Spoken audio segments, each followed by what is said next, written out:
यहाँ बड़े बड़े ज्योतिष प्रोफेसर, बड़े बड़े ज्योतिष देश काल पात्र बड़ा महत्वपूर्ण है। समय के साथ बहुत कुछ अपडेट। राज्य में जाना ही विदेश यात्रा कहलाता था, आज पूरे देश से बाहर जाना विदेश यात्रा कहलाता है। यही है देश काल पात्र। अब मैं आपको विपरीत राज्यों की दूसरी धारणा या अवधारणा, और मन की इच्छा अलग अलग होती है, अलग वो उस वक्त उसी गतिविधि, लेकिन 5-9 का कॉम्बिनेशन आपको बेकार बना देता है। अगर आप जॉब विषय है, इतनी आसानी से समझ में नहीं आता।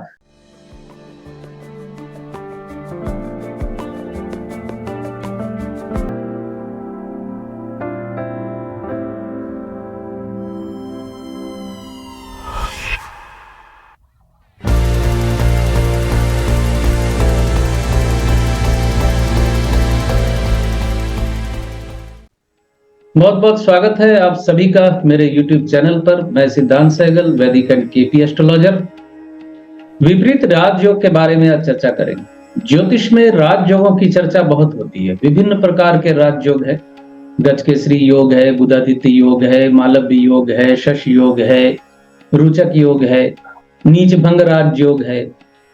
तो आज मैं विपरीत राजयोग पे कुछ बातें आपको कहना चाहूँ। सोशल मीडिया पे एक्टिव हूं मैं, तो सोशल मीडिया पे कई प्रकार की ज्योतिषीय पोस्ट भी आती है, पढ़ता हूं, लेकिन मैं कुछ बोलता नहीं हूं, वहां देखता हूं, छोड़ देता हूं। तो एक बात समझ लीजिए कि विपरीत राजयोग का जितना हल्ला मचा रहता है, विपरीत राजयोग उतना शुभ होता नहीं।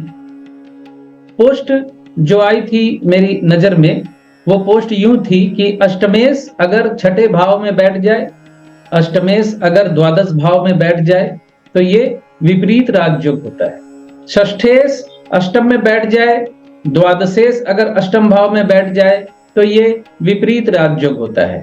ये कहना है बहुत से ज्योतिषियों का, और वैदिक एस्ट्रोलॉजी के अकॉर्डिंग ये बात कुछ हद तक सच भी है, क्योंकि किताबों में यही लिखा हुआ है, और जो पढ़ते हैं उनका भी कसूर नहीं है। वो जो पढ़ते हैं वही बताते हैं आप, और यहाँ अनुभव की कमी बहुत बड़ा मुद्दा बन जाती है।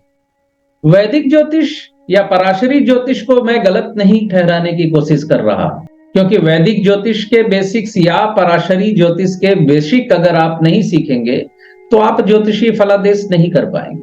लेकिन कृष्णमूर्ति पद्धति में इसका उत्तर और क्लियर एंड लाउड है आपके सामने। अच्छे भावों से ज्यादा संपर्क बनता है तो अच्छा फल मिलता है, बुरे भावों से ज्यादा संबंध बनता है तो बुरा फल मिलता है। यहां कृष्णमूर्ति पद्धति के अकॉर्डिंग विपरीत राजयोग ध्वंस हो जाता है, जो कि अच्छा फल नहीं करता। वैसे तो कई उदाहरण है मेरे पास, लेकिन एक व्यक्ति का उदाहरण मैं यहां इसलिए ले रहा हूं क्योंकि वो व्यक्ति यहां कमेंट जरूर मारेगा।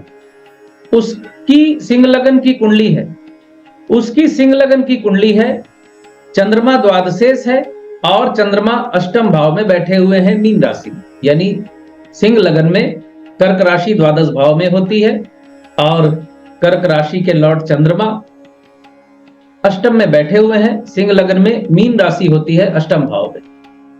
तो ये सो कॉल्ड विपरीत राजयोग है। लेकिन चंद्रमा की अंतर्दशा इस व्यक्ति की जब चली थी, ये चौतरफा परेशान हो चुका था, चौतरफा परेशान हो गया था। बहुत सी व्यक्तिगत बातें भी हैं, मैं यहां नहीं बोलूंगा, लेकिन चौतरफा परेशान का मतलब आप समझ लीजिए। तो क्यों विपरीत राजयोग नहीं मिला इस व्यक्ति को? ये सोचने वाला प्रश्न है। केपी एस्ट्रोलॉजी के अकॉर्डिंग चंद्रमा द्वादशेश, तो कॉम्बिनेशन में पहले 12 आ रहा है, चंद्रमा अष्टम भाव में बैठा हुआ है, कॉम्बिनेशन में अष्टम भाव आ रहा है, यानी 8-12 का कॉम्बिनेशन यहां आपको मिल रहा है। और वही चंद्रदेव बैठे हुए हैं शनि के नक्षत्र में, सिंह लगन में शनि षष्ठेश है। तो चंद्रदेव की अंतर्दशा इस व्यक्ति को मृत्यु यंत्रणा देकर गई। अब कहां गया आपका राजयोग? इसे ढूंढिए। ज्योतिष में ये रिजिडनेस क्यों है जानते हैं? ये रिजिडनेस इसलिए है कि ज्योतिष के पहले पन्ने का जो फलादेश है, देश काल पात्र, उसे समझना नहीं चाहता कोई। या उसे समझता नहीं है। साधारण व्यक्तियों को तो छोड़ ही दीजिए, यहां बड़े बड़े ज्योतिष प्रोफेसर, बड़े बड़े ज्योतिष डॉक्टरेट की उपाधि लिए हुए भी देश काल पात्र का मजाक उड़ाते हैं। देश काल पात्र बड़ा महत्वपूर्ण है। समय के साथ बहुत कुछ अपडेट होता है। पहले दूसरे जिले में जाना ही विदेश यात्रा कहलाता था, दूसरे राज्य में जाना ही विदेश यात्रा कहलाता था। आज पूरे देश से बाहर जाना विदेश यात्रा कहलाता है। पहले 100 किलोमीटर जाने में बड़ा वक्त लगता था, आज 100 किलोमीटर आप बहुत ज्यादा तो 1.5 से 2 घंटे के अंदर पहुंच जाते हैं। कोई फास्ट ट्रेन मिल जाए तो आप 50 मिनट में भी 100 किलोमीटर क्रॉस कर सकते हैं। हेलीकॉप्टर और हवाई जहाज से चले गए तो बात ही अलग है। यही है देश काल पात्र। कृष्णमूर्ति पद्धति में अच्छे बुरे फल को समझने के लिए कॉम्बिनेशन या सिग्निफिकेटर के हिसाब से हम ये देखते हैं कि एक ग्रह का संबंध ज्यादा से ज्यादा अच्छे भावों से हो रहा है या ज्यादा से ज्यादा बुरे भावों से हो रहा है। अगर एक ग्रह का संबंध बुरे भावों से ज्यादा हो रहा है तो उस महादशा या अंतरदशा में अच्छा फल आपको नहीं मिलता। अब मैं आपको विपरीत राजयोग की दूसरी धारणा या अवधारणा आपको बताता हूं। अक्सर अच्छी दशा इंसान वही मानता है जिस दशा में उसकी मन की इच्छा पूरी होती, और मन की इच्छा अलग अलग होती है अलग अलग व्यक्ति की। कोई अपराध करता है, अगर आपराधिक गतिविधियां करता है तो वो उस वक्त उसी गतिविधि में सफल होता है तो उसको वो अपनी अच्छी दशा मानता है या ईश्वर का आशीर्वाद मानता है। 8-12 का जो कॉम्बिनेशन है, डकैती का कॉम्बिनेशन है, भ्रष्टाचार का कॉम्बिनेशन है। निश्चित तौर पे ये भी एक प्रकार का विपरीत राजयोग आपको मिल जाता है। आपको यह समझना होगा कि विपरीत राजयोग का मतलब क्या है। विपरीत राजयोग का मतलब यह है कि उल्टे तरीके से कमाना, गलत तरीके से रुपया कमाना, वो भ्रष्टाचार के माध्यम से हो, चोरी के माध्यम से हो, या ठगी या डकैती के माध्यम से। तो जाहिर है जो व्यक्ति ऐसे कर्म करता है उसको उस वक्त अगर इसमें सफलता मिलती है तो उसे वो अपनी अच्छी दशा मानता है या अच्छा समय मानता है। ये ज्योतिष विषय जो है बड़ा कॉम्प्लिकेटेड विषय है। जैसे कुंडली में 159 का कॉम्बिनेशन बड़ा अच्छा माना जाता है, लेकिन 59 का कॉम्बिनेशन आपको बेकार बना देता है, यानी आपको नौकरी नहीं मिलती। अगर आप जॉब हंटिंग कर रहे हैं, नौकरी ढूंढ रहे हैं, तो पंचम नवम का कॉम्बिनेशन आपको नौकरी नहीं दिला सकता, नौकरी छूट जाती है। अब आपके पास फिर प्रश्न होगा कि पंचम नवम इतना शुभ होते हुए नौकरी कैसे छूट गई। तो यही कॉम्प्लिकेटेड विषय है ज्योतिष में।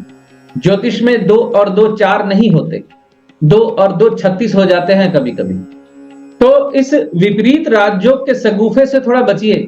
इस तरह के कॉम्बिनेशन को अपनी कुंडली में देखकर इसे अच्छा कॉम्बिनेशन मत मान लीजिए।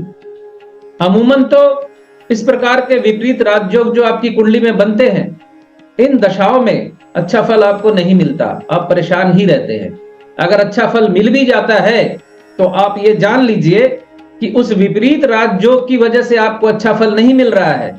अच्छा फल आपको इस वजह से मिल रहा है कि अष्टम में बैठा ग्रह, यानी द्वादशेश अगर अष्टम में बैठा है और अष्टम भाव में वो जिस नक्षत्र में बैठा है, उस नक्षत्र लॉर्ड की प्लेसमेंट अगर अच्छी जगह पे हो गई है और उस नक्षत्र की जो भाव राशि होती है वो अच्छे भावों की लॉर्ड होकर अच्छे भाव में वो लॉर्ड भी बैठ गया, तो आपको इस दशा महादशा अंतरदशा में लाभ मिल जाता है। और आप समझते हैं कि ये विपरीत राजयोग मुझे मिल गया। ये गलत अवधारणा है, इस गलत अवधारणा को मिटा दीजिए। मैं फिर कह रहा हूं, ज्योतिष कॉम्प्लिकेटेड विषय है, इतनी आसानी से समझ में नहीं आता, इसको बहुत मनन करना पड़ता है। 2-3 महीने का कोर्स करके, 6 महीने का कोर्स करके सोशल मीडिया पे पोस्ट डालना शुरू कर देते हैं लोग, और जबरदस्ती अपने नाम के पीछे गुरुजी लगा लेना, अपने नाम के पीछे डॉक्टर लगा लेना, अपने नाम के पीछे आचार्य लगा लेना। आप ये बात जान लीजिए कि ज्योतिष में कोई भी डॉक्टरेट की डिग्री नहीं है, ना ही कोई प्रोफेसर की डिग्री है। ये सब स्वयंभू डिग्रियां हैं, खुद ही ले लेते हैं, कोई सरकारी मान्यता प्राप्त डिग्री नहीं है ये। तो मुद्दा बात यह है कि अष्टमेश का द्वादश में होना या द्वादशेश का अष्टम में होना, षष्ठेश का अष्टम में होना या अष्टमेश का छठे भाव में होना, ये विपरीत राजयोग नहीं बनाता है।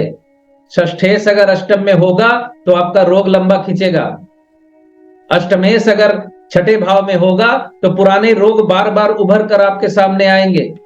अष्टमेश अगर द्वादश में होगा तो गलत कर्मों की वजह से जेल यात्रा हो जाएगी। और द्वादशेश अगर अष्टम भाव में होगा तो भ्रष्टाचार में लिप्त हो सकते हैं आप। आपकी जिंदगी अस्पताल या जेल खाने में गुजर सकती है। ये कॉम्प्लिकेटेड थिंग है, इसको देखना पड़ता है कुंडली दर कुंडली। ऐसा हार्ड एंड फास्ट रूल नहीं है कि द्वादशेश अगर अष्टम में है तो ये भाई विपरीत राजयोग हो गया। अब आप बल्ले बल्ले कीजिए।